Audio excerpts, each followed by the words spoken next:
మా మామ వాళ్ళ పిల్లల్ని చూసినప్పుడు మా మామయ్య వాళ్ళ పిల్లల్ని మస్తు చూసుకుంటాడు. ఎట్లా అంటే అది మా మరదలు ఫోన్ చేస్తుంది, డాడీ నాకు అద్దే ఇద్దే అని ఫోన్ చేస్తుంది, నాకు పెన్సిల్ దే, నాకు పెన్ను దే, నాకు బజ్జీలు దే. అట్లా ఫోన్ చేసినప్పుడల్లా నాకు అనిపిస్తుంది మాకు కూడా ఉంటే మంచిగా ఉండు. ఎవరైనా డాడీతో వీడియోస్ పెట్టినప్పుడు కూడా నాకు అనిపిస్తుంది. కానీ మనం నాన్న అని ఎవరిని పిలవలేమన్నా.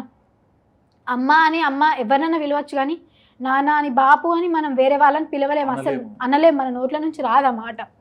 బాగా మిస్ అవుతుంది. ఎందుకంటే మమ్మల్ని మా నాన్న మా అమ్మ కూడా మాకేం చిన్నప్పుడు తీసుకురాలేదన్న.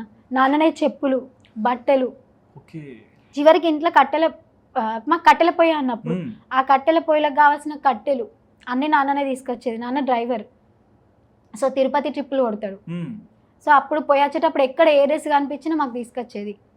నన్ను చెల్లెను అప్పుడు ఇంకా వీళ్ళిద్దరు పుట్టకముందు నాకు గుర్తుంది, నన్ను పెద్ద చెల్లెను సైకిల్ మీద ఎక్కించుకొని అండ్ ఒక చిన్న టేల్ ఉంటుంది అక్కడ చాయ్ తాగడానికి పోతే మమ్మల్ని సైకిల్ మీద తీసుకొని పోవడము ఖాళీ ఉన్నప్పుడు. అక్కడ తీసుకొని అప్పుడు నేను చిన్నప్పుడే ఆ పేపర్ చదువుతాం కానీ తెలుగు పేపర్, తెలుగు పేపర్ చదివితే కూడా మా నాన్న ఎట్లా అంటే అవును బిడ్డ పేపర్ చదువుతుంది చూడు అని అందరికి చెప్పుకోవడం. అది నాకు అనిపించింది. అంటే చిన్న న్యూస్ పేపర్ చదివితేనే మా బాప అంత సంతోషపడ్డాడు. అదే ఇప్పుడు నేను ఇట్లా లండన్ పోయి ఇంత మంచి పొజిషన్లో ఉన్నా, ఇప్పుడు ఉంటే ఇంకెంత హ్యాపీగా ఫీల్ అయ్యేటోడు.